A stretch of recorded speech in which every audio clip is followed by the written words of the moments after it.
Welcome back to the YouTube channel Malawian Cameras. Akuluakulu pali nkhani ku Ivory Coast kapena kuti kumachidwa dzina lilende amati ku Cote d'Ivoire.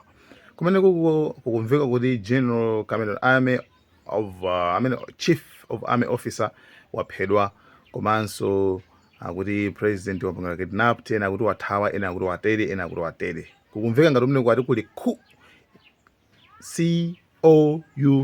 P yo actually amakhala wa silent. Nde mphekesera mve kwambiri ndapangidwa tagi kwena kwake ndithu yaye amwene nkhani kuti banji actually inenso I was confused. Inenso ndinali kuti ndakhaso be kuti kuti apa nkhani kuti izokhala banji kumene koko. Nde inenso ndikupanga kafukufuku kuti makamaka tiziuza nazo khazokha. Nde actually finally ndithu ndapezano news imene ili legit. Actually amene wapanga report ndi mtolankhani amachita kuti Christelle Kwame amene ndithu ndi journalist wa komweko ku Ivory Coast amakhala mu mzinda wa Abidjan. Abidjan ndi capital city ya ku Cote d'Ivoire. Kapena kuti kumene koko ameneyu ndithu wanena ndithu 5 hours ago kunena kuti there is no coup in Ivory Coast. Palibe kuti asilikali alanda kapena atere nkhani imene ndithu yonseyo ndi yabodza. Actually it was just a social media tencha modi president wakumeneko ku Otara anayitanitsa nthu meeting pa 22 May 22nd of May, that's today. Leroli anayitanitsa meeting ndithu akhala amene kujako akambirana nkhani yokhuzana magetsi ndi zina ku Abidjan, capital city kumene koko kutauniko, right? Nde actually timangofuna tipange debunk kapati kutsutsa news imene ikumveka kuti akuti kumene kuku kwachitika a coup. Ndiyebe china nchonena kuti dziko limene lili ku West Africa. Sono ku West Africa ndikomwe kuja side yake ndiomwe china Burkina Faso, achina Mali, achina Niger. Ndino chifukwa maiko ngati amene wawa analandidwa ndi asilikali kunachitika coup imeneyi and they are successful. Ndezi kumapezeka kuona kuti anthu tsopano akumakhala like akufunsana like who's next, like who's next. Nde ali esasila kamadikilira maiko amene ali around, you understand? Ngasi na yeso Cote d'Ivoire il around, right? Nde ku West Africa maiko akumene kuku chifukwa ena au abangasa zomwezo. Nde it's like ali ese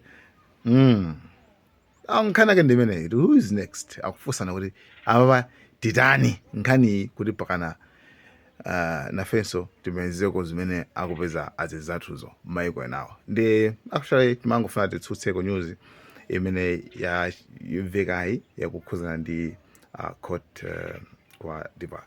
Anyway, ndoti nkhani yachiwiri ndi nkhani joti Cyril Ramaphosa kuja issue ija ya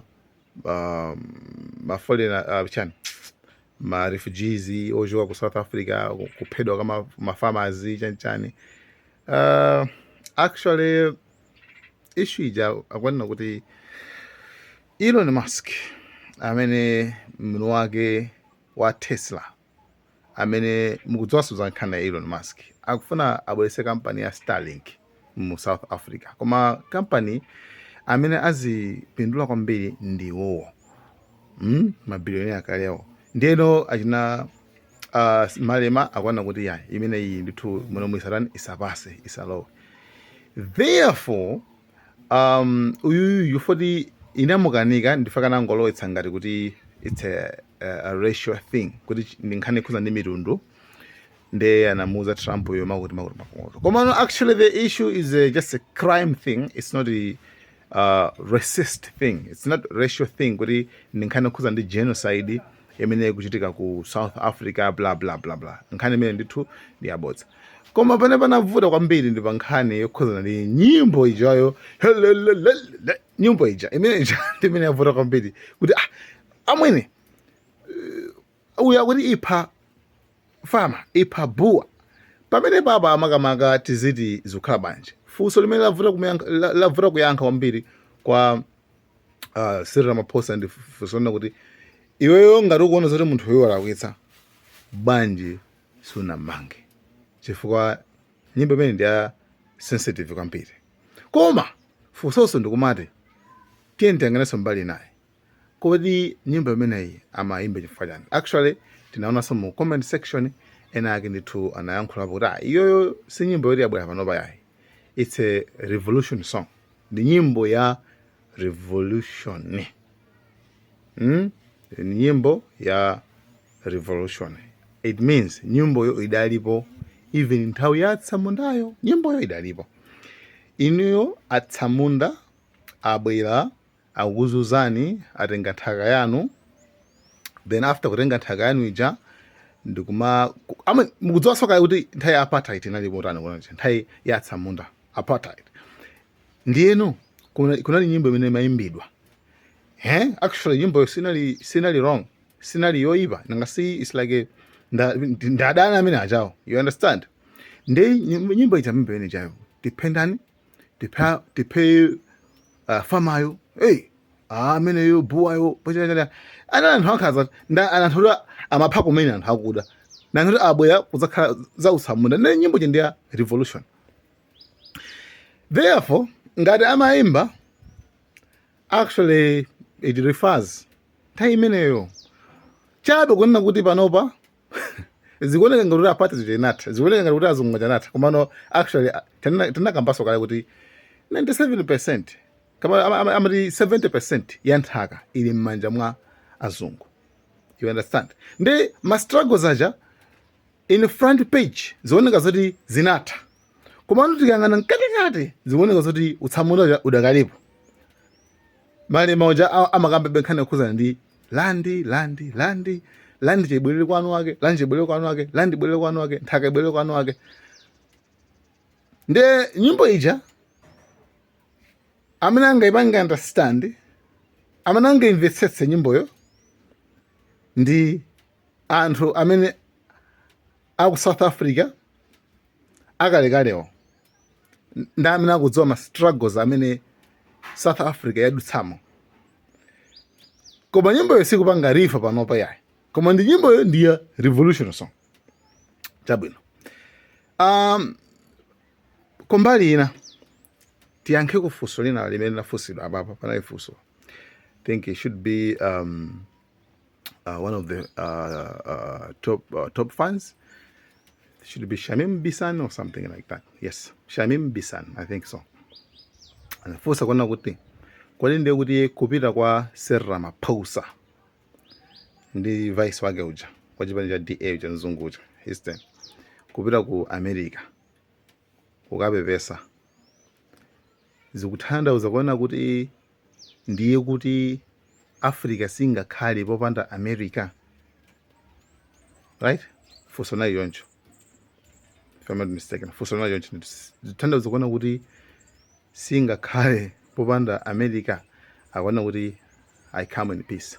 Anyway, actually funso limene kuyankha wakati tukayankha yoncho choyambirira Cyril Ramaphosa ndi nzake sakupita kukapepesa. Choyambirira iwo akufuna akapange correct, akakonze pamene pali misunderstanding. Iwo aja angupita kukapanga clear kuti yayi mutinamizira, sikuti akupita kukapepesa kuti yayi ife yoma kuti pepani ife timapha azungu, koma akupita kukapanga debunk, rebuke, kukafufuta mphekesera zimene zimamveka zicha kuti ku South Africa ko anthu akulani azungu akumatani akumaphedwa. Afuna kangofufuta mbiri imene yoyo, sikuti akupita kukapepesa kuti ayi basi mutikhululukire maphada azungu nde basi tasiya makuti madziwa lo munthu utakhala kuti uthokhala pawekha, komano zinthu zokunamizira umafunekabe uzifufutebe, ndi akungopita kukafufuta tu. Pankhani yokhuzana ndi the mindset imene mwabwera nayo sister, ndi yokhuzana ndi kukhala anthu a-independent ozime patokha.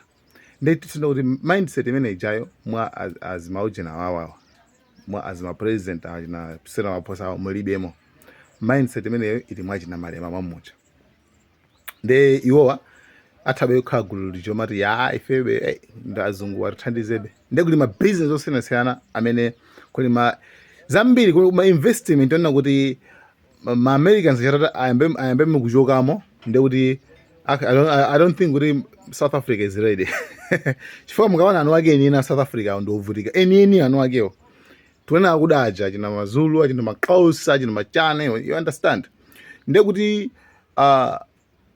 pakhaleso kuti pakhale revolution noti South Africa pazafunika tikuyembekeza mana nena Malema kuti tizakhala ndi mavuto tikuyenera tizapirire chifukwa kuti tizafike poti time padokha it's not easy, you understand koma pano pazimana ngati zopheka nakasewani kuli access yayikulu dziko lili developed koma nokwaukulu kwake push yake ikulu ndi azungu omweyo, right guys?